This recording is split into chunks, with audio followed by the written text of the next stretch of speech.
Well, welcome to You've Heard It Said. It feels weird because I don't know what to do with my hands now that we're like on a screen. Yeah. And we're audio. Say your name. Right. This is Allie. And I'm Jason. And why are you looking at me like that? I don't know. Now everybody can understand what I'm saying when I'm saying all these things, but I make it difficult sometimes. I'm glad everyone's getting a front row seat for this. And so this is like our third episode in a mini series. We've been talking about doubt and questions, working out your faith. And we did it on video, as you can tell. Or if you're listening, if you haven't seen us on video, you can find it on YouTube. If you're watching us on video, you can find us wherever you listen to podcasts, switch it up.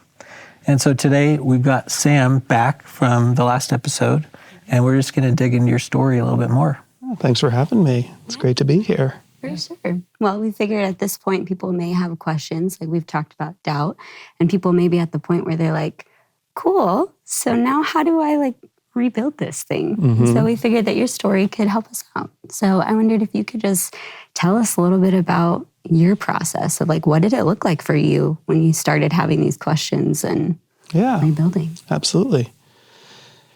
Yeah, so I was always kind of a skeptic. I remember being in first grade and my best friend's birthday party, they had brought in a magician, and I remember just watching, being like, no, that can't have disappeared, or he couldn't have pulled that rabbit out of his hat. And so I would walked around the perimeter to try and figure out how he did some of his tricks, and I figured a few of them out. You were that kid. Yeah. Yes, I was that kid. I think, Jason, would you probably have done the same thing? Probably. Yeah. But maybe not the whole walking around. Well, I had to figure it out. And 6 months later, it was my dad's work Christmas party, and kids were invited, and so they invited the same magician that had been at my friend's birthday party. And so that was my moment. So as soon as I saw him start to do one of the tricks I knew how he did, I stood up, pointed at him and said, I know how you did that, and described the trick. And so I was like, I am defending truth right now, I'm protecting people. And my parents had to take me home and some people were upset, but I was 6 years old. So I don't know. But anyway, yeah. So from the 6-year-old who's defending truth, how do you get to sitting here? Yeah. So I grew up going to church, and it was a really pretty rigid version of Christianity where I had to really believe all the right quote unquote things, and there was a lot to it that you needed to really be on the inside. And so I was skeptical about a lot of things, and I had lots of doubts and lots of questions, but I'd been taught pretty early that questions weren't allowed and weren't welcomed, and you just needed to go with the flow and have faith and trust and believe, and turn off your brain when you have any kind of questions and doubts. And the more that I got into that world, the more my doubts grew, but the harder it became to ask questions. So I eventually started going to a Christian college to learn how to be a pastor and convince other people to have the right beliefs. And the more I invested in, the less I felt safe to ask questions, because I'm like, if I ask questions, I might not be able to go to the school that I'm paying all this money to go to. I might lose friendships. I might lose, have some strained relationships with family members, because all of my family were followers of Jesus too. Yeah. So go ahead, Ellie. Yeah, so it's not just your faith that's being questioned at that point. At that point, it's almost like your whole identity. Yeah, absolutely. It's, I built my whole life around this really specific faith. Mm-hmm. And even though, I convinced myself I didn't have questions, because it felt safer, because if one thing fell apart, then the whole thing might break apart. And then what was I even doing with my life? Mm-hmm. Was my whole life a waste? Was, all this time and relationships and even money going to college, all of that would be wasted if I didn't have this faith. Yeah. So you get to this point where you're starting to question it. And I remember you telling me this story. I hope you don't mind me retelling a little bit of it. But you're driving, you've graduated college, you're maybe about to start a family, or you're somewhere in that stage, and you're a youth pastor. And you're driving one time to go speak to your kids, talk to them about Jesus, about scripture, and you find yourself wondering, wait a second, and I'm adding this part, am I the magician?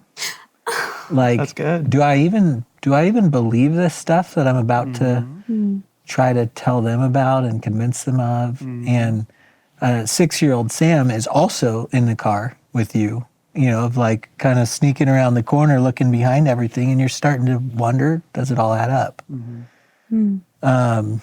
How, and I know you today, and I know I look up to your faith today.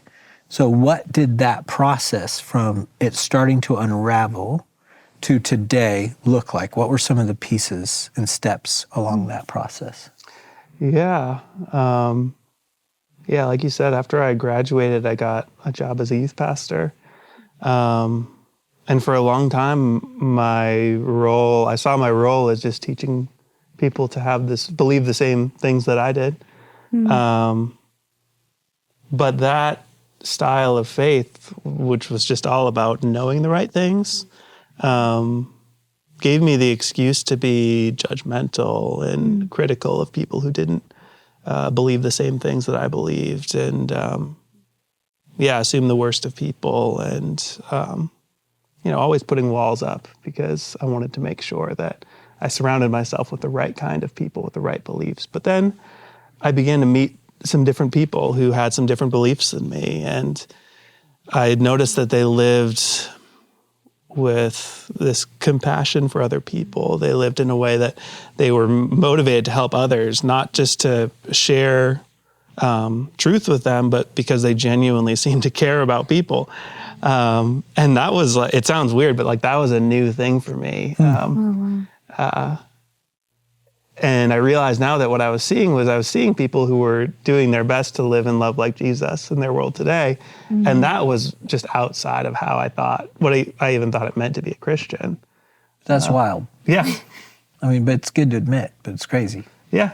It's, we had a lot of beliefs about Jesus, but we didn't actually spend a lot of time talking about Jesus's life. It's like we were, we cared about Jesus' birth and we cared about Jesus' death, but we kind of rushed him from the cradle to the cross as fast as we can so we wouldn't have to listen to what he said.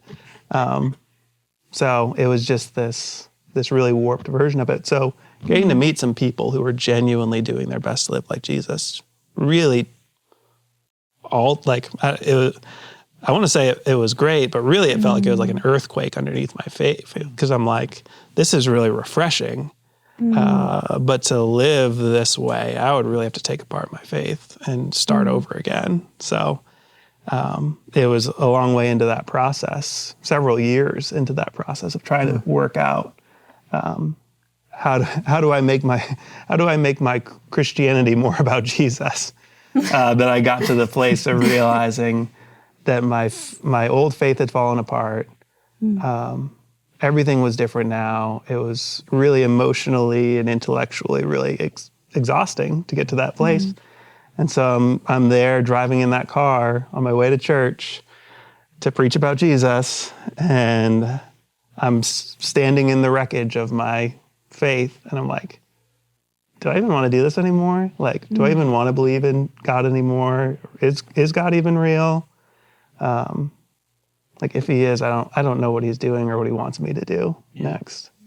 So one of the first pieces was, it sounds like, just admitting it to yourself. Seems like next is, and I don't know that you intentionally did it, but it happened, is ending up around people who are actually living more like Christ, who are, actually walking out of faith that looks more like Jesus and the life he lived. Well, are there other pieces?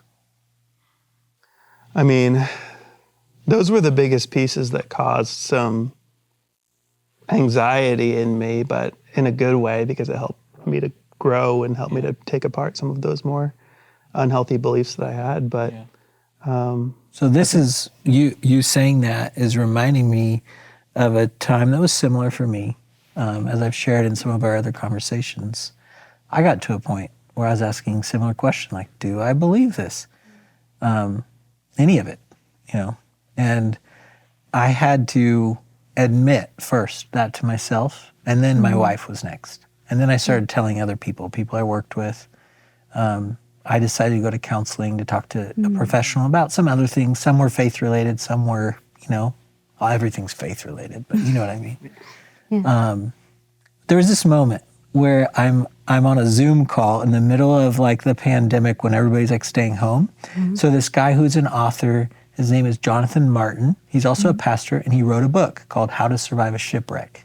And he put on his Instagram or something, hey, that you can come to this book study. And so I go to it, and it's a Zoom call, and it's like just him, the author, and just a couple of us. And like every Thursday at 7 p.m., just talking about his book. And I think it's the closest thing I've ever felt to like being in a support group. There's people from all across the country, and they're talking about how they ended up in the middle of a shipwreck. I think you said something about the wreckage. And I just remember one part really vividly. And he talked about when your boat is all falling apart in the waves and all this stuff, great imagery. But you need to find a piece that's floating nearby that you can just grab onto. Because like, you can't keep yourself up on your own strength, on your own will, trying to make sense of everything or go. For me, it was like I needed information. I wanted to read all the books, listen to all the podcasts, and get all the information I could to make my faith questions go away. Well, I was like wearing myself out. I needed something to just hold on to and catch my breath. That moment stuck out to me and has been so helpful to me. And it's two pieces. It's being in that conversation with the people who kind of looked like Jesus to me during that time in my life. But also that realization of like, I need something to hang on to. And for me, it was Jesus. Like it's not going to be that for everyone. Some people might be different. But I started just focusing on him. How did he actually live? What did he actually do? I started reading the parts of the Bible where Jesus shows up over and over and over and over. Gave myself permission to not read anything else for a while. I know, it's crazy, but that's what I did. So yeah. Yeah. I love to hear from you. I love that you shared that, because I think the part about bringing it to people is really important. Because in one of our earlier conversations, I was talking about how anytime that I have these big questions, I immediately feel shame of like, am I supposed to have these questions? Like, oh my gosh, like, what am I supposed to do with this? And so I think it's natural to be like, I'm just going to shove this down. We're going to put that in the box and throw away the key. But it's like, that's not very healthy. And so it's like that people aspect of bringing it to others is so important. And I think about Thomas, and I just like, if I could rebrand Thomas for a minute, like, I just feel like it's really unfair that everyone's like, oh yeah, doubting Thomas. I'm like, no, he was just honest. Like, he just had the questions that everybody would have asked. Like, we all need a Thomas in our life. He's going to be like, hey, I know you probably don't want to say anything, but like, have you ever seen anybody raised from the dead before? Like, I might have some questions too, bud. So he like asks that. And also he's like hearing this secondhand about Jesus, like raising from the dead from his friends. And so, he's kind of like, well, I'm probably not going to believe unless I see Jesus and get to like put my hands in like the holes, which again, also understandable, Thomas. But then something that like stood out to me when I was reading it the other day is that it said like Thomas wasn't with the disciples when Jesus shows up originally. A week later, he's in the room with them. And so that stood out to me because I was like, okay, the disciples must not have been jerks to Thomas, right? Like somebody maybe invited him. Right, somebody invited him. They weren't just like, oh, Thomas has questions, so we're going to pray for Thomas, like by ourselves. Like, no, like they invited him over, they had him there, and then like Jesus shows up and is like, okay, Thomas, like here, put your hands right here. And he believes. And so it's like, I think that part is really important because it's like there's something about being with people that creates this environment where Jesus will show up. Even if you do feel like you're in this wreck and you don't have anything to hang on to, sometimes it's other people that can help you cling on to that and move on. That's really good. The whole time you're talking about Thomas, all I can think about is like Sam at age 6, sneaking around behind the magician. He's like, Thomas is like, hey, can I look at the other side of your hands, Jesus? Like, how did, he's just checking it out. He's, Thomas is, he's doing the honest work of trying to figure out if he can have a real faith, right? We probably all need to do that. Mm-hmm. Yeah. It's sometimes we're Thomas and sometimes we're Thomas's friends. And I think what you said was really great, that sometimes, if we have friends, if there's people that we know that are experiencing doubt, welcoming them in, welcoming their questions, even if they feel like they're dangerous questions to ask, it can be helpful for them as they're processing their faith, but it can also be helpful for us as we're trying to learn and grow. And it seems like doubt it can actually be a really healthy way for people to grow in their faith. I know for me, it helped kind of pry up some of the things that I'd built that was actually getting in the way of Jesus, whether it be rules or beliefs or cultural preferences that I might have that I made into spiritual issues. And it wasn't until getting to experience Jesus through other people that I was able to start doing the work of pulling those things away. So I could just see Jesus as he is. Yeah. Or more of Jesus as he is. Yeah. Definitely don't have it all figured out now, but yeah. Yeah. So take me back to Sam being this youth pastor, being like, am I actually the magician? Yeah. Where do you go from that moment? Yeah. So I remember I went into church that day and I'm just like, okay, how do I do this? Like, do I just go up there and fake it? Like, I probably could, but that would just make me a really terrible person. If I just go up there and I'm like, I'm not even sure if I'm telling the truth, but let me tell you about Jesus. But this really interesting thing started to happen. So instead of going up on like a stage and talking to a room of like 50, 60 students, I brought all the chairs in a circle and we all just sat in a circle. And we just started reading the Bible together. And I just asked people to read and then ask questions. Because I'm like, in my head, I'm asking questions. So I want to hear some of their questions too. Like, I bet these students can teach me some things about God and about Jesus. And we just started doing that for a few weeks. And this wild thing started to happen. I didn't think much of it at the time, but we had just started reading the Gospels, like the first 4 books in the New Testament, Matthew, Mark, Luke, and John. And as we read it together, and I heard from these, middle school and high school students, their perspectives about Jesus, like that was a new foundation for me, for my faith, because it led me to start asking the question, like, okay, if everyone committed to live and love like Jesus in their community today, would the world be a better place?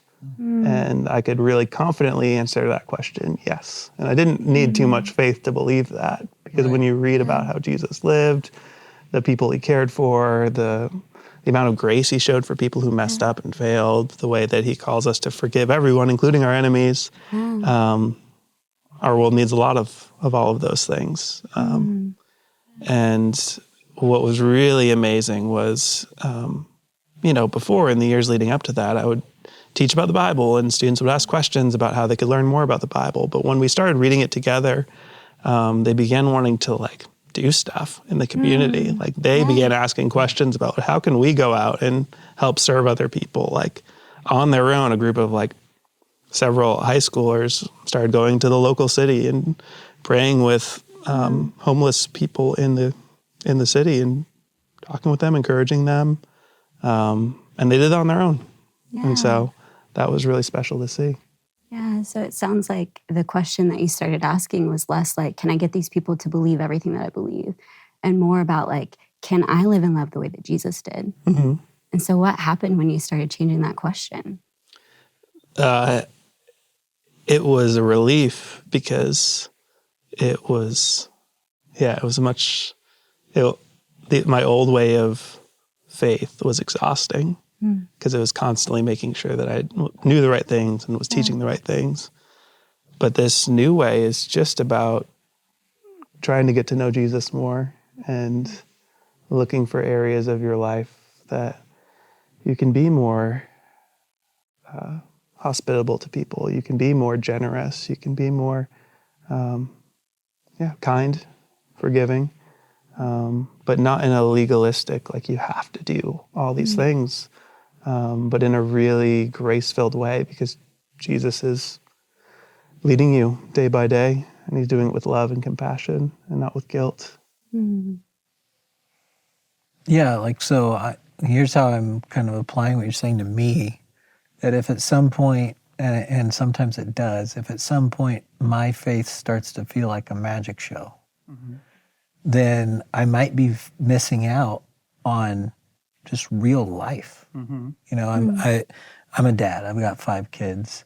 Lately, I don't do hardly anything that's more fun or more rewarding or more connected to who I believe God is, how I believe he made the world, and what I believe Jesus' plans are for the world and what he's doing in the world, than when I spend time with my 13-year-old going to a bunch of different stores to try to find bird seed so we can watch birds, you know, or then when I spend time with my 11-year-old at the skate park, or, you know, those are just a few random things, but like living inside of my life, noticing my life, paying attention to what is actually going on in the world around me, living in it, and then asking, how do I live like Jesus in this space in my life? Then you don't need to like work up faith. You don't have to do a trick. You can just let what you have in your hands be real, and what you have in front of you be real, and live inside of that. That's what I'm learning right now, at least. Well, it sounds a lot like, I mean, what Jesus said too, of like, you know, his big Sermon on the Mount. He like talks by saying like, blessed are the poor in spirit because they recognize their need for God. And then, you know, he goes through all of these things. And at the end of it, he's just, you know, in Matthew 7, he's talking about like, if you put my words into action, you're like the man who builds a house on a rock. Like you have a firm foundation that you can stand on. And so I think sometimes we try to overcomplicate it. We're like, man, I have to do all this right, and it's all up to me. And like, it's exhausting. It's like, no, like if we just look to Jesus and do the things that he said, love the people that he loved, then it becomes less of this weight that we're carrying, and we just realize like, Jesus already carried it for us. I don't think I have anything to add. Yeah, that was great. And that's a big deal. That's awesome. I don't think I've ever like stunned you before. Wow, man, Jason always has something to contribute. Now I feel like you're just repeating the words of Jesus. So there you go. How can you follow that up? I mean, there you go. I guess I inadvertently Jesus juked you. So I guess there's that. But anyways, so I think that question that you said, though, is really important for people to talk about, though, of like switching the question from, can I believe all these things, and more of like, can I live like Jesus? And so I guess when you have your own conversation today, because we already talked about this, and I also hope you debrand Thomas together as well, maybe you can just talk about like, how can I live more like Jesus? That's right. I was supposed to ask a question. Thank you for doing that for me. You're welcome.